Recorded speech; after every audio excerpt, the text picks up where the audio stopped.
Good morning students. आज derivatives का second part हम डिस्कस करेंगे। लास्ट टाइम पे हमने ये देखा था कि व्युत्पन्न क्या होते हैं। जैसा कि मैं थोड़ा सा बता देती हूँ ताकि आपको रिमाइंड हो जाएगा। डेरिवेटिव्स एक्चुअली वित्तीय जोखिमों को नियंत्रित करने वाले उपकरण हैं। ठीक है, यानी डेरिवेटिव्स एक तरह की सिक्योरिटीज़ हैं जिनका यूज़ किस लिए किया जाता है, ताकि मार्केट के जो फ्लक्चुएशन से जो रिस्क क्रिएट हो रही है या वित्तीय उच्चावचनों के कारण जो जोखिम हो रही है, उस जोखिम को रोकने का या उसको नियंत्रित करने का एक उपाय है, एक उपकरण है, एक इक्विपमेंट है। एक्चुअली क्या होता है, मार्केट हमेशा फ्लक्चुएटिंग होता है। कभी मूल्यों में वृद्धि हो रही है, कभी मूल्यों में बहुत ज़्यादा गिरावट हो रही है। तो मूल्यों के इन फ्लक्चुएशंस को, इस उच्चावचन को नियंत्रित करने के लिए हम डेरिवेटिव्स का सहारा लेते हैं। और इन डेरिवेटिव्स की जो मुख्य विशेषताएं हैं वो क्या हैं? गौण प्रतिभूतियां। डेरिवेटिव्स को हम क्या कहते हैं? Secondary securities. एक्चुअली ये गौण प्रतिभूतियां क्यों हैं? क्योंकि इनका अस्तित्व अंतर्निहित संपत्तियों पर या प्रतिभूतियों पर निर्भर करता है। ये बात हम पहले ही डिस्कस कर चुके हैं कि अंतर्निहित संपत्ति यानी अंडरलाइंग एसेट्स कौन सी हैं। मान लीजिए स्टॉक मार्केट में आप शेयर्स का क्रय विक्रय करना चाहते हैं, यानी शेयर्स की ट्रेडिंग कर रहे हैं। अब ट्रेडिंग में जो भी फ्लक्चुएशन मूल्यों में आ रहे हैं, उनसे आप अपने आप को सिक्योर करने के लिए डेरिवेटिव्स का यूज़ करते हैं। तो शेयर्स क्या हो गए? अंडरलाइंग एसेट्स, यानी अंतर्निहित संपत्तियां या प्रतिभूतियां। और उनके मूल्यों से अपने आप को बचाने के लिए आप जिन इक्विपमेंट्स का या प्रतिभूति का सहारा लेते हैं वो कहलाती हैं व्युत्पन्न यानी गौण प्रतिभूतियां। यानी इनका अपना कोई एग्जिस्टेंस नहीं होता। जब तक कि आप कोई एक ट्रांजैक्शन नहीं करेंगे, तो जिसमें ट्रांजैक्शन किया जा रहा है, चाहे वह कमोडिटी है, चाहे गोल्ड सिल्वर है या स्टॉक एक्सचेंज है, इनमें किसी में भी कोई ट्रेडिंग की जा रही है या कोई ट्रांजैक्शन किया जा रहा है, तो उसके लिए जो भी रिस्क क्रिएट होना है या हो रहा है, जो फ्लक्चुएशंस के कारण हो रहा होगा, है ना, होता है, तो उस रिस्क को कम करने के लिए हम जिस इक्विपमेंट का सहारा लेते हैं वो डेरिवेटिव्स हैं, और उनको हम गौण प्रतिभूति या सेकेंडरी सिक्योरिटी कहते हैं। अन्य प्रतिभूतियों पर निर्भर, जैसा कि दूसरा फीचर भी यही है कि डिपेंडेंट अपॉन अदर सिक्योरिटीज। अब यहाँ अदर सिक्योरिटीज में कुछ भी हो सकता है। मैंने जैसा भी कहा, shares, debentures, bonds, gold, silver, any type of commodity, जैसे क्लोथ्स हैं, ऑयल है, गुड़ है, या कोई भी यूटिलिटी आइटम्स है, वो सभी क्या कहलाती हैं? कमोडिटी यानी वस्तुएं। तो ये सभी वस्तुएं अंतर्निहित संपत्तियों के रूप में मानी जाती हैं और उसी पर डेरिवेटिव डिपेंड करता है। थर्ड पॉइंट है वित्तीय जोखिम का बीमा, इंश्योरेंस ऑफ फाइनेंशियल रिस्क। देखिए यहाँ पर फाइनेंस इज वेरी इंपॉर्टेंट, क्योंकि हम मूल्यों में परिवर्तन की सुरक्षा करना चाहते हैं, इसलिए इसको एक तरीके से वित्तीय बीमा भी कहा जाता है। देखिए बीमा क्या करता है? इंश्योरेंस का मेन जो ऑब्जेक्टिव है वो क्या है? किसी भी हानि की संभावना से सुरक्षा। और यहाँ पर हानि किस तरह की है कि क्रेता यदि किसी वस्तु को खरीदना चाहता है तो मूल्यों की गिरावट में ही उसका हित है, या मूल्यों में यदि बहुत ज़्यादा वृद्धि हो रही है और वह वस्तु क्रय करने की स्थिति में नहीं आ रहा, तो वह डेरिवेटिव्स का यूज़ करेगा, क्योंकि उसको जोखिम होगी। दूसरी तरफ यदि किसी वस्तु का विक्रय किया जा रहा है या सिक्योरिटीज़ को आप सेल करना चाहते हैं, तो सेल करते समय मूल्यों की गिरावट रिस्क है। तो उस रिस्क से अपने आप को प्रिवेंट करना, रोकना या उस जोखिम से सुरक्षा लेना का काम ही डेरिवेटिव्स का मेन ऑब्जेक्टिव है। इसलिए इसको वित्तीय जोखिम का बीमा कहा जाता है। नेक्स्ट पॉइंट है वित्तीय अनुबंध, फाइनेंशियल कॉन्ट्रैक्ट। डेरिवेटिव्स क्या है? एक तरीके के कॉन्ट्रैक्ट्स हैं, अनुबंध हैं, जो दोनों ही पक्षकार या दोनों पार्टीज किसी भी प्रतिभूति, वस्तु या स्टॉक एक्सचेंज का क्रय विक्रय करते समय मूल्यों के उतार चढ़ाव से अपने आप को सुरक्षित करने के लिए अनुबंध करते हैं, समझौता करते हैं, जो एक तरीके से रजिस्टर्ड होता है, एक विधि से होता है, लॉ के अगेंस्ट मतलब लॉ के अधीन होता है, नियमों के अनुरूप होता है, और उसमें दोनों ही पक्षकार अपनी बाजार की जोखिमों को कम करने के लिए इस तरह का एक अनुबंध करते हैं। तो आई थिंक आपको डेरिवेटिव्स का मेन कॉन्सेप्ट समझ में आ गया होगा। अब हम लेते हैं व्युत्पन्न बाजार के प्रतिभागी, participants of derivative market. Basically derivative market क्या है? जहां पर सिक्योरिटीज का लेन देन है, वस्तुओं का लेन देन है, any type of market is there, और उस मार्केट में डेरिवेटिव्स का जब यूज किया जाता है तो हम उसको डेरिवेटिव मार्केट या बाजार कहते हैं। अब इसमें पार्टिसिपेंट्स की बात की जाती है क्योंकि ये पार्टिसिपेंट ही इन डेरिवेटिव का यूज करके, अब ये पार्टिसिपेंट्स कोई अलग से व्यक्ति नहीं होते। एक्चुअली जब भी ट्रेडिंग की जा रही है तो उस ट्रेडिंग में जो पहले एक कॉन्ट्रैक्ट कर लिया जाता है वही कॉन्ट्रैक्ट डेरिवेटिव है या व्युत्पन्न है, जिसका मेन ऑब्जेक्टिव क्या है? सुरक्षा से बीमा, जोखिम से सुरक्षा या उसका बीमा। उसमें सबसे पहले आते हैं रक्षक, जिनको इंग्लिश में हेजर्स कहा जाता है। देखिए रक्षक कौन होता है? जो सीमा पर सुरक्षा देता है, ठीक है, जो किसी भी देश की सीमा की सुरक्षा करता है, उसको हम रक्षक कहते हैं। यानी किसी भी तरह का यदि कोई अटैक होता है तो उसको रोकने का काम करते हैं। ठीक वही फिलॉसफी यहाँ पर रक्षक के रूप में भी है। ये क्या करते हैं? रक्षक विद्यमान जोखिम को कम करने के लिए भावी बाजार का सहारा लेते हैं। अभी आप मीनिंग समझने की कोशिश करिए। दूसरा इसका मतलब क्या है? रक्षक व्युत्पन्न का उपयोग करके जोखिम को रोक लेते हैं, अर्थात बाजार में मूल्यों को रोकने का कार्य करते हैं। इसको किस तरह से समझा जाए? वो दूसरा तरीका, जब वह संपत्ति को बेचना चाहते हैं और भावी मूल्यों की गिरावट की जोखिम को रोकते हैं, और जब वह संपत्ति का क्रय करना चाहते हैं तो मूल्यों में वृद्धि की जोखिम से बचने का कार्य करते हैं। देखिए बड़ा सिंपल सा है, दो पार्टी से, एक क्रय करेगा और दूसरा विक्रय करेगा। विक्रेता का जो सबसे बड़ा जो रिस्क है वो क्या है? मूल्यों की गिरावट। क्रेता के लिए रिस्क क्या है? मूल्यों में वृद्धि। अब दोनों ही अपनी अपनी जोखिम को कम करने के लिए क्या करते हैं? एक अनुबंध करते हैं, एक कॉन्ट्रैक्ट करते हैं जिसको हम डेरिवेटिव कहेंगे। उस कॉन्ट्रैक्ट में उनके द्वारा क्या किया जाएगा? जो भी प्रेजेंट वैल्यू चल रही है किसी वस्तु सेवा किसी वस्तु या प्रतिभूति की, उस मूल्य को देख लेते हैं कि अब उसका ट्रेंड वृद्धि की ओर है या गिरावट की ओर है। तो जो ट्रेंड होगा उसके अगेंस्ट यानी उसको रोकने के लिए वो किसी एक मूल्य पर समझौता करते हैं, जो वर्तमान मूल्य है ना, जो भी वर्तमान मूल्य है उस पर उसमें एक निश्चित मूल्य निर्धारित करते हैं कि जैसे मान लीजिए 10 रुपए की एक वस्तु है जिसका वह क्रय विक्रय करना चाहते हैं, लेकिन आगे वो ये एक्सपेक्ट कर रहे हैं कि इसका मूल्य बढ़ेगा। तो विक्रेता तो बढ़ने में इंटरेस्ट रखेगा और क्रेता उसमें कम करने में इंटरेस्ट रखेगा। तो दोनों क्या करेंगे कि मूल्यों की बढ़ने की रफ्तार को रोकने के लिए वो 12 रुपए के मूल्य पर समझौता या कॉन्ट्रैक्ट कर लेंगे, अनुबंध कर लेंगे, और उस मूल्य पर दोनों ही पार्टीज एक सर्टेन डेट डिसाइड करेंगे। जैसे मान लीजिए आज है 28 तारीख, तो वो ये चाहते हैं कि अगली 28 को वो 12 रुपए में उसके मूल्य पर उस वस्तु का दोनों ही सौदा करेंगे, यानी उसका वास्तविक डिलीवरी उस समय दी जाएगी और मूल्य का लेन देन होगा। तो इससे क्या हुआ कि न क्रेता को नुकसान होगा न विक्रेता को नुकसान होगा। दोनों ने इस अनुबंध के द्वारा अपने आप को सुरक्षित कर लिया।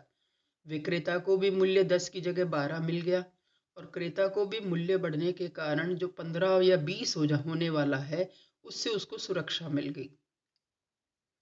तो इस तरह से रक्षक क्या करते हैं? भावी बाजार में प्रवेश करते हैं, या भावी बाजार का मतलब फर्दर डेट को वो डिसाइड करते हैं कि आज के ट्रेंड को देखते हुए, बाजार की ट्रेंड को देखते हुए वो मूल्यों में वृद्धि देख रहे हैं, तो ऐसे में दोनों ही पक्षकारों के बेनिफिट को देखते हुए एक सर्टेन डेट फिक्स, एक सर्टेन मूल्य और डेट दोनों ही डिसाइड करके वो अनुबंध कर लेंगे। तो इस तरह से हम इसको क्या कहेंगे, रक्षक, जो कि जोखिम, जो वर्तमान में जोखिम है उसको रोकने की कोशिश करते हैं डेरिवेटिव का सहारा लेकर। तो इसलिए इसको रक्षक कहा जाता है, जो कि क्या करता है, व्युत्पन्न का उपयोग करके जोखिम को रोकता है या बाजार में मूल्यों को रोकने का कार्य करता है। यदि वो गिर रही हैं तो रोकता है, बढ़ रही हैं तो भी रोकता है। इस तरह से उसका एक बड़ा ही इम्पोर्टेंट रोल होता है वित्तीय जोखिम को कम करने के लिए। अब आइए नेक्स्ट लाइन पर।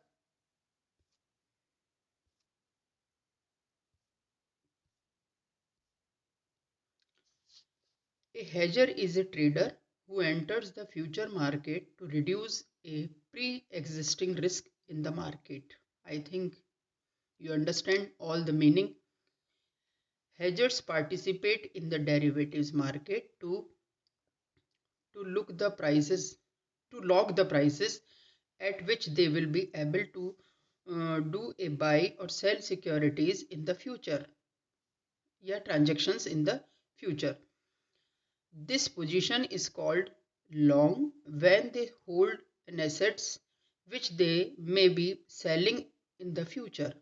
In this case, they face the risk or of fall in the price. They may also have an opposite position called a short position. If they are interested in buying some assets in the future, in this case, they face the risk of rise in prices.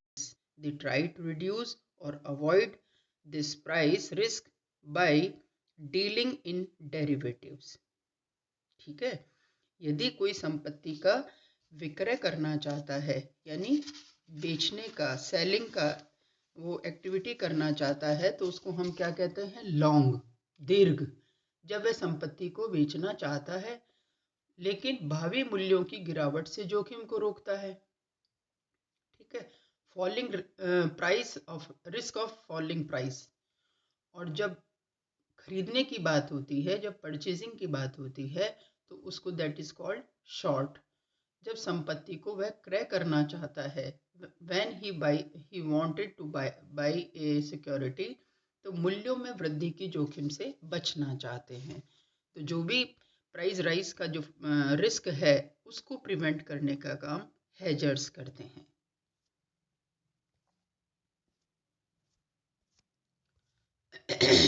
Next है सट्टेबाज, speculators.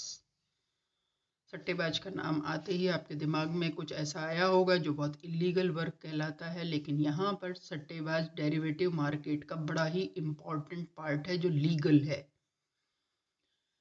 Illegal कब होता है, जब वो गलत तरीके से किया जाता है, अनरजिस्टर्ड वे में किया जाता है, या उसको गलत एक्टिविटीज़ के साथ किया जाता है। ठीक है, तो यहाँ सट्टेबाज एक बड़ा ही इम्पॉर्टेंट सेगमेंट है डेरिवेटिव मार्केट का। यह लाभ कमाने के लिए व्युत्पन्न का क्रय विक्रय करते हैं या बाजार की भावी जोखिमों से बाजी लगाकर लाभ कमाने का प्रयास करते हैं। यह बाजार के महत्वपूर्ण अंग होते हैं क्योंकि यह जोखिम उठाते हैं, तरलता बनाए रखते हैं और उचित मूल्यों का आश्वासन देते हैं और हानि से बचाने का प्रबंध करते हैं। क्योंकि ये भी वही काम करेंगे डेरिवेटिव्स का यूज़ करके कि लाभ बढ़े और हानि कम हो, वही जोखिम को की सुरक्षा कहलाती है। अब स्पेकुलेटर्स को इंग्लिश में भी देख लीजिए। Speculators buy and sell derivatives to make profits and not to reduce risk. Very important line is there. Speculators willingly take increased risk. Speculators are important part to derivative market as they facilitate hedging, provide liquidity, ensure accurate pricing and help to maintain price stability. देखिए सट्टेबाज क्या करता है, देखिए रक्षक तो हमने क्या देखा, बढ़ते मूल्यों को रोकना और घटते मूल्यों को रोकना, यानी रोकने का काम, नियंत्रित करने का काम, to control, to prevent the fluctuations in the market. But सट्टेबाज उससे ठीक अगेंस्ट है। ये क्या करते हैं, ये मार्केट के फ्लक्चुएशंस में लाभ कमाने का काम करते हैं। अब ये कैसे करते हैं, जैसे मान लीजिए कि प्राइसेस लगातार बढ़ रहे हैं, तो उन बढ़ते हुए मूल्यों पर वो संपत्ति का विक्रय करेंगे।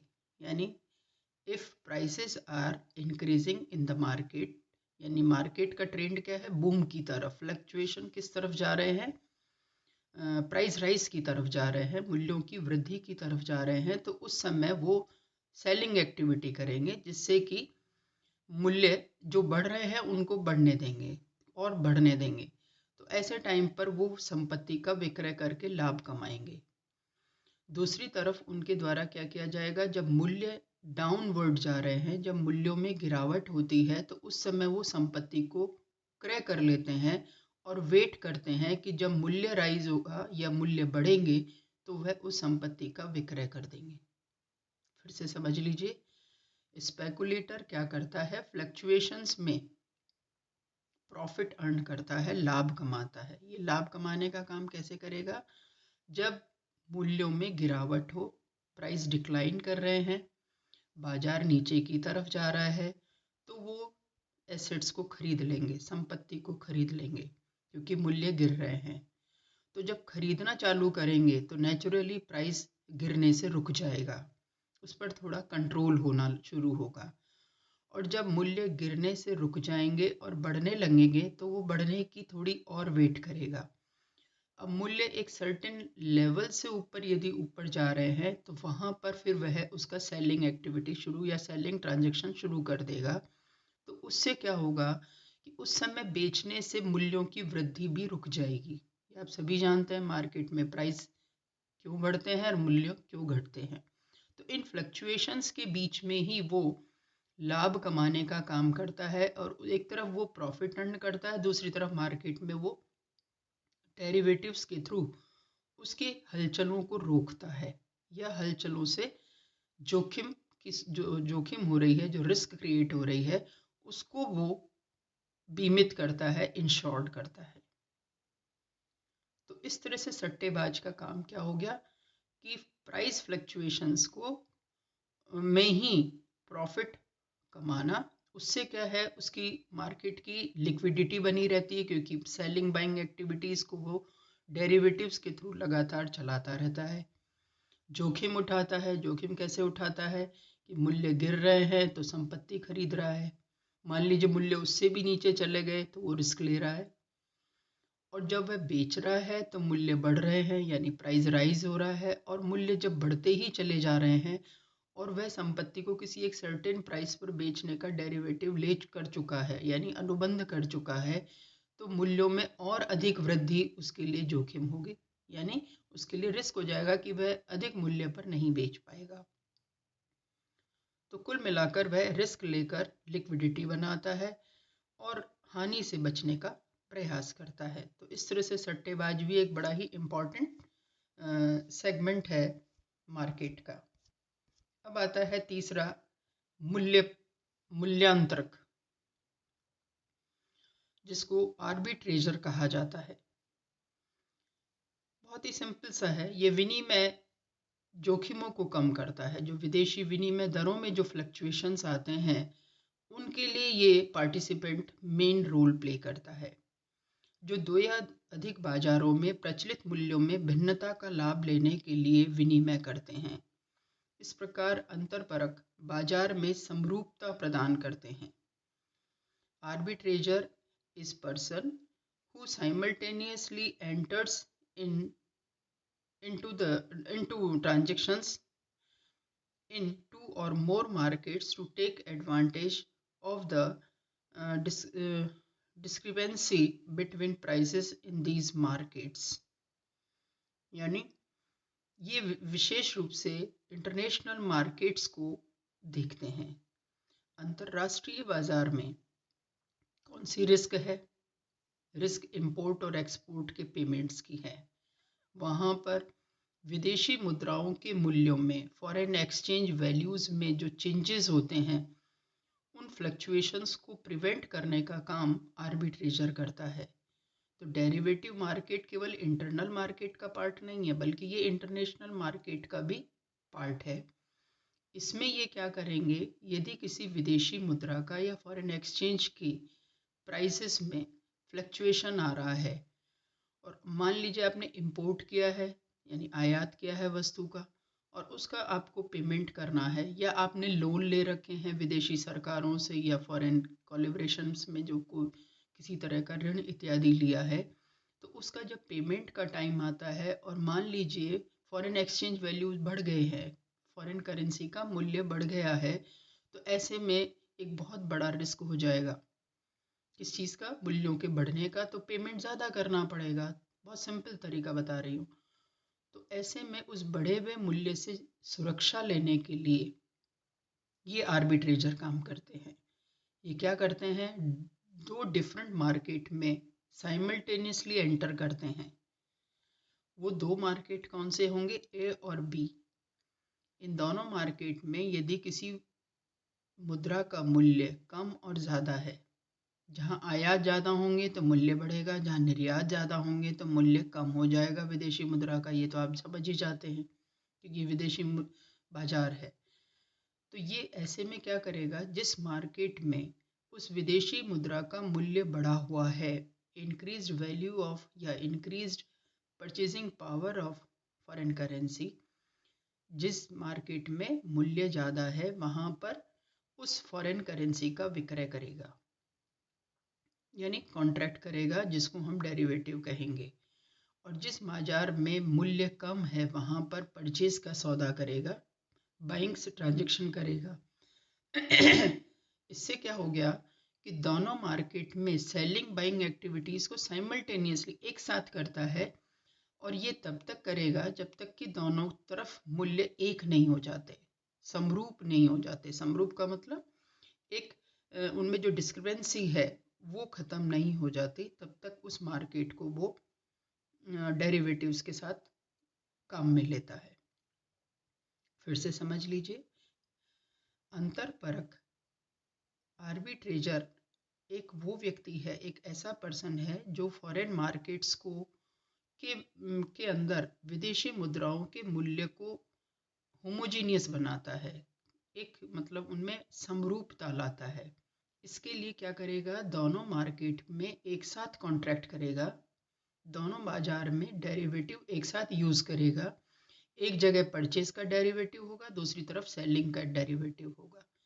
जहाँ मूल्य ज़्यादा है वहाँ पर बेचने का खरीदने का काम करेगा, और जहाँ पर मूल्य कम है वहाँ पर बेचने का करेगा। ठीक है, रिस्क ले रहा है, लेकिन दोनों तरफ वो तब तक ये डेरिवेटिव यूज़ करेगा जब तक कि दोनों तरफ एक मूल्य नहीं हो जाता। ऐसा करके वो दोनों मार्केट में प्राइस को इक्वलाइज करता है, और इस तरह से जोखिम को या रिस्क को कम करता है। और उस कम करने में उसको जो बेनिफिट्स होते हैं उसमें वह एंजॉय करता है, यानी इस तरह के डेरिवेटिव्स के साथ वह लाभ भी कमाता है। तो इस तरह से इंटरनेशनल मार्केट का डेरिवेटिव है आर्बिट्रेजर, जो कि कॉन्ट्रैक्ट करके प्रॉफिट अर्न करता है। तो ये तीन तरह के पार्टिसिपेंट्स कहलाते हैं। नंबर 1 आपने देखा रक्षक, हेजर्स, जो कि बढ़ते मूल्य घटते मूल्य, इंक्रीजिंग प्राइस और डिक्लाइन प्राइस को कंट्रोल करता है, रोकता है, इसलिए हम उसको हेजर कहते हैं, रक्षक कहते हैं। सट्टेबाज क्या करता है, मूल्यों में बढ़ने को नहीं रोकता, घटने को नहीं रोकता, बल्कि उनमें लाभ कमाने का काम करता है। और लाभ कैसे कमाता है, जब मूल्य बढ़ रहे होते हैं तो वो उसमें बेचने का काम करेगा, जब कम हो रहे हैं तो खरीदने का करेगा। तो इससे क्या होगा कि धीरे धीरे उनके मार्केट में जो फ्लक्चुएशन आते हैं वो धीरे धीरे कंट्रोल होना शुरू होते हैं, और वो प्रॉफिट अर्न करता है।